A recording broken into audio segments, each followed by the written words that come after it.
جوہر صاحب، کہا یہی جا رہا تھا کہ یہ ایک مختصر جنگ ہوگی اور ہونی بھی چاہیے، لیکن اب یہ تیسرا ہفتہ جو ہے اس جنگ کو مکمل ہونے لگا ہے۔ آپ کو لگتا ہے کہ امریکہ کی مس کیلکولیشن اس میں سامنے آئی ہے؟ اور جس طرح سے استعفے سامنے آ رہے ہیں، کوئی ایگزٹ پالیسی امریکہ کی نہیں تھی، امریکہ خود بھی مشکلات کا شکار ہے اب؟ جی، مس کیلکولیشنز تو دونوں طرف سے ہوئی ہیں۔ ابھی دیکھیں، پرسوں ہی میں نے اپنے کامنٹس میں کہا تھا میڈیا کو کہ میں ایکسپیکٹ کر رہا ہوں کہ یہ دوبارہ سے جو ہے نا اسیسینیشن سٹرائکس کی طرف جائیں گے، یعنی کہ ٹارگیٹڈ اسیسینیشنز کا ایک فیز اور ہوگا۔ علی لاریجانی جو بہت ہی اہم ہے بیکاز وہ سیکرٹری تھے نیشنل سیکورٹی کاؤنسل کے، اور لٹرلی وہ ڈے ٹو ڈے رننگ جو ہے ایران میں وہی کر رہے تھے وہ اس وقت، کیونکہ مجتبیٰ خامنہئی جو ہے وہ تو ظاہر اس وقت انجرڈ ہیں، ابھی ریکور کر رہے ہیں، تو وہ زیادہ جن کے اوپر ہی تھا۔ پھر ساتھ ہی ساتھ انہوں نے وہ جنرل سلیمانی جو کہ باصف کے کمانڈر ہیں، ان کو بھی اسیسینیٹ کیا۔ اور وہ دیکھیں بریگیڈیئر جنرل سلیمانی جو ہیں وہ 4.5 لاکھ کی یہ باصف ہے، اور باصف ہی ساری جو انٹرنل سیکورٹی ہے اس کی مین ذمہ داری ساری باصف کے اوپر ہی ہے۔ تو اسی طرح اور بھی انہوں نے کوئی 5-6 لوگوں کو ساتھ ہی اسیسینیٹ کیا اس لیٹسٹ جو فیز میں۔ تو ایرانینز بھی دیکھیں، یہ تو ایکسپیکٹ نہیں کر رہے تھے بالکل شروع میں بھی کہ وہ جس طرح انہوں نے ساری لیڈرشپ کو ان کی شروع میں ایک بڑے حصے کو وائپ آؤٹ کیا تھا، اور پھر یہ دوبارہ سے بھی اگر وہ اپنی انہوں نے کیپیسٹی دکھائی ہے امریکنز نے اور اسرائیلیز نے۔ دوسری طرف امریکنز بھی یہ ایکسپیکٹ نہیں کر رہے تھے کہ جو ایران کی ریٹیلیشن ہے وہ اتنی زیادہ ہماگیر ہوگی۔ ان کا خیال تھا کہ وہ اسرائیل پہ زیادہ فوکس کریں گے، یا چلے ہم ان کے ملٹری بیسز پہ اٹیک کریں گے،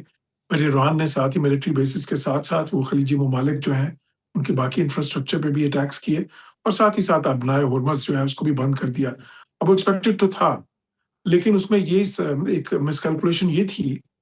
کہ امریکن سائڈ پہ کہ ان کا خیال تھا کہ وہ اس کو دوبارہ سے کھول سکتے ہیں بہت جلدی۔ وہ اتنا آسان نہیں ہے بیکاز یہ جو ابنائے ہرمز ہے اس کی سائڈ پہ ظاہر ہے کہ اس کے کوسٹ لائن ساری ایران کی ہے ایک طرف سے، اور اس میں ان کے لیے بہت ہی آسان ہے، بالکل معمولی ہتھیاروں سے بھی، وہ جو فاسٹ بوٹس ہیں یا مائنز ہیں، یا پھر صرف کنارے سے ہی وہ صرف جو ڈرونز فائر کر کے یا راکٹس فائر کر کے بھی اس کو بند رکھ سکتے ہیں، کیونکہ جو یوز آف فورس ہے، جو threat of use of force ہے وہی کافی ہے اس کو بند کرنے کے لیے۔ تو لیکن ساتھ ہی ساتھ میں یہ سمجھتا ہوں کہ دیکھیں، میں پہلے بھی کہہ چکا ہوں اپنے کامنٹس میں، ابھی پھر کہہ رہا ہوں کہ جنگ یہ جتنی طویل ہوتی جائے گی وہ ایران کے لیے مشکل پیدا کرے گی، بیکاز دیکھیں آلریڈی ان کی نیوی انہوں نے خاصی حد تک تباہ کی ہے، ان کی ایئر فورس جو ہے تھوڑی بہت جو رہ گئی تھی وہ بھی تباہ کی ہے، ایئر ڈیفنس تباہ کیے ہیں، ان کی میزل جو ہے انفراسٹرکچر جو ہے میزلز کا اور ڈرونز کا اس کو بھی خاصا ڈیمیج کیا۔ جس طرح شروع میں جو ایران کی کیپیسٹی تھی میزلز اور کرنے کی، اب اس سے کوئی شاید میرے خیال ہے کم از کم 5-6 گنا کم ہے اس وقت۔ ساتھ ہی ساتھ وہ ڈرونز کے لیے وہ جو لے کے آئے ہیں انٹرسیپٹر ڈرونز وہ لے آئے ہیں یوکرین سے، اس وقت 200 کے قریب یوکرینینز وہاں پہ جو ہے نا اس وقت ملٹری بیسز میں اور خلیجی ممالک میں ہیں جو کہ ایکسپرٹس ہیں ڈرونز کو روکنے کے۔ تو آنے والے دنوں میں اس کا امپیکٹ جو ہے ایران کی ریٹیلیشن کا وہ بھی کم ہونا شروع ہو جائے گا۔ اب میں جو ایکسپیکٹ کر رہا ہوں آگے، میرا یہ اندازہ ہے کہ آگے شاید کوئی اسپیشل آپریشنز جو ان کے اسپیشل آپس ہوتے ہیں امریکہ کے، جو ان کے بیسیکلی کمانڈوز آپ سمجھ لیں ہوتے ہیں، اسپیشل فورسز ہوتی ہیں، ان کے ذریعے وہ کچھ ایکشنز کریں گے۔ کیا وہ ایکشنز تہران میں کریں گے یا ان کے نیوکلیر مواد جو ہے 450 کلو گرام کے قریب، ایک 60% افزودہ یورینیم جو ہے وہ ابھی ایک بڑا مسئلہ ان کے حساب پوائنٹ آف ویو سے، امریکہ اور اسرائیل کے پوائنٹ آف ویو سے بھی باقی ہے، تو کوشش کریں گے وہ شاید اس کو بھی سیز کرنے کی یا تباہ کرنے کی آنے والے دنوں میں۔ یہ بھی ہو سکتا ہے وہ اسپیشل جو آپس ہیں یا اسپیشل فورسز ہیں ان کو استعمال کریں یہ کوسٹ لائن پہ اس کی اپنے ہرمز کی، کہ یہاں پہ جو ایران کی وہ جو ہے کیپیسٹی اس کو کمزور کریں، اس کو بند کرنے کی۔ لیکن ساتھ ہی ساتھ میں یہ بھی سمجھتا ہوں کہ ابنائے ہرمز کو بند کرنا جو ہے وہ نقصان اس کا دیکھیں ڈائریکٹ امریکہ کو تو اتنا زیادہ نہیں ہے، صرف آئل کی قیمتیں پکے، امریکہ کے پاس تو اپنا تیل ہے، اپنی گیس ہے، اس کا نقصان کس کو ہے؟ سب سے زیادہ نقصان اس کا خلیجی ممالک کو ہے، اس کے بعد پاکستان جیسے ممالک کو ہے، پھر یہ چین، جاپان، یہ زیادہ تر ممالک ایسے ہیں جو حلیف جو ہے نا، مثال چین اور رشیا کو تو خیر ضرورت نہیں ہے آئل اینڈ گیس کی، چین کو تو بہت زیادہ ہے، اور وہ تو بہت ہی قریبی حلیف ہے ایران کا، ایک اسٹریٹجک پارٹنرشپ ہے ان کے۔ پھر باقی جو ایران کو خود بہت زیادہ نقصان ہے، تو اس لیے میں سمجھتا ہوں کہ بہت دیر تک ابنائے ہرمز کو ایران کے لیے بند کرنا بھی کوئی اتنا زیادہ فیزیبل نہیں ہے. لیکن جارج سلیم صاحب، امریکہ جو ہے وہ تو کوشش کر رہا ہے. آپ کو پتا ہے کہ بہت سے ممالک سے اس نے مدد بھی مانگی، آسٹریلیا سے مدد مانگی کہ اپنا نیول شپ بھیجیں. انہوں نے کہا جی ہم کوئی نہیں بھیجتے. پھر یورپین کنٹریز نے ان کی ٹرمپ کے اس مطالبے کو مسترد کر دیا کہ ہم کوئی نہیں آپ کی ہیلپ کے لیے آ رہے کہ اسے ری اوپن کروائیں اسٹریٹ آف ہارمز کو. جرمنی نے بھی بڑے خاص اور صاف انداز میں کہہ دیا ہوا ہے. اسپین نے بھی یہی بات کی ہے. جتنے بھی یو ایس الائز تھے سر، وہ ایک کے بعد ایک اس کی مدد کو نہیں آ رہے. آپ کو کیا لگتا ہے کہ امریکہ،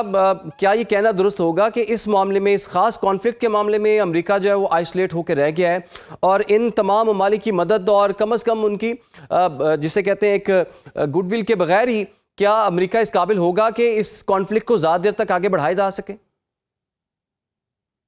جی آپ نے صحیح کہا. بالکل امریکہ جو ہے آئسولیٹڈ تو ہے.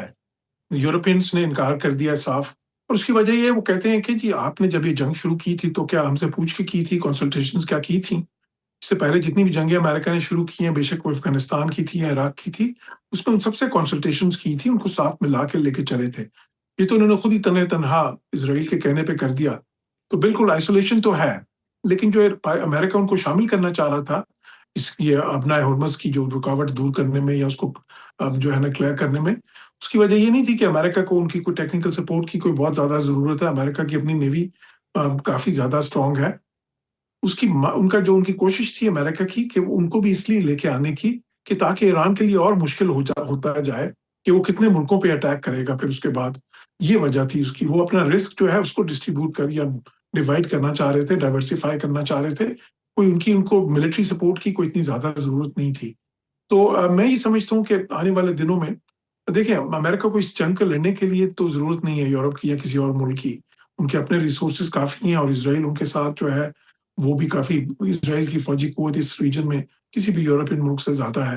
اور ایران کی دیکھیں کوئی ڈیٹرنس اتنا ہے نہیں، ان کی صرف ان کا سارا انحصار میزائلز اور ڈرونز پہ ہے، جس کو کہ اب یہ نیوٹرلائز کسی حد تک کر رہے ہیں. اب وہ ابنائے ہرمز کی بندش جو ہے وہ ایران کا سب سے بڑا اس وقت اسٹریٹجک ویپن ہے، لیکن وہ بھی جس طرح میں نے کہا کہ بہت دیر تک اس کو بند کرنا خود ایران کے مفاد میں بھی نہیں ہوگا. میں یہ دیکھ رہا ہوں کہ آنے والے دنوں میں ایک بار یہ کپل آف ویکس میں جب امریکہ اپنے کچھ آبجیکٹیوز اور حاصل کر لے گا، پھر بات ڈپلومیسی کی طرف آئے گی اور کوئی راستہ نکلے گا پھر اس میں سے، اور سب سے بہتر راستہ وہی ہوگا، کیونکہ یہ مسئلہ حل بات چیت کے ذریعے ہی ہونا چاہیے. اور اصل مسئلہ ہے کیا؟ وہ تو نیوکلیر کا ہے جو اصل ایشو جو حل کرنا ہے. باقی جو انہوں نے ایران کو اپنے تئیں اسٹریٹجکلی تھوڑا کنٹین کرنا تھا، اس کی کیپیسٹی کم کرنی تھی، وہ تو خاصی حد تک وہ کر چکے ہیں اور آگے بھی کریں گے، اور بھی شاید تھوڑا. اچھا جوہر صاحب، ابھی حال ہی میں استعفیٰ بھی آیا ہے، آپ کو پتا ہے director of national counter terrorism centre امریکہ جو کینٹ نے استعفیٰ دیا ہے. اب انہوں نے تو اپنے استعفے میں یہ بھی لکھا ہے نا کہ ایران جو ہے وہ کوئی تھریٹ نہیں تھا امریکہ کے لیے اس طرح سے جو کہ بتایا جا رہا تھا. پھر انہوں نے یہ بھی کہا کہ یہ جنگ ہماری نہیں تھی، یہ تو اسرائیل کی طرف سے ایک پریشر تھا جس کی وجہ سے امریکہ کو اس جنگ میں شامل ہونا پڑا. آپ کو لگتا ہے کہ جو داخلی اختلافات ہیں امریکہ کے اندر وہ کچھ ڈیمیجنگ ہوں گے ڈونلڈ ٹرمپ کے لیے؟ اور جو کیس انہوں نے بنایا تھا کہ ایران تو جی امریکہ کے لیے خطرہ بن رہا ہے، وہ تو اب جھوٹا نکلا ہے. اس کے بعد انٹرنل پالیٹکس پر اس کا کیا امپیکٹ دیکھ رہے ہیں آپ؟ جی پولیٹیکل کاسٹ ہو سکتا ہے، اس طرح کے استعفے آ جاتے ہیں، اس طرح کے پچھلے کانفلکٹس میں بھی آئے تھے. وہ جنہوں نے استعفیٰ دیا کینٹ، انہوں نے بات ان کی ٹھیک ہے، اصولی طور پہ ان کا موقف صحیح ہے، کیونکہ ڈائریکٹ امریکہ کو تھریٹ نہیں تھا اور اس میں زیادہ اسرائیل کی پرسویشن شامل ہے. لیکن پریزیڈنٹ ٹرمپ ظاہر ہے کہ وہ یہ ان کا فیصلہ ہے، انہوں نے فیصلہ کیا، اور ان کی جو پارٹی کی حمایت ہے وہ ان کو ابھی بھی ہے. لیکن میں سمجھتا ہوں کہ یہ بھی اگر ڈریگ کرتا ہے تو اس کا کاسٹ ان کو پولیٹیکل کاسٹ بالکل برداشت کرنا پڑے گا، اور اس کے نتائج وہ مڈ ٹرمز میں آ سکتے ہیں، جس میں ابھی 6 مہینے باقی ہیں، لیکن وہ بہت کرٹیکل ہوگا پریزیڈنٹ ٹرمپ کے لیے.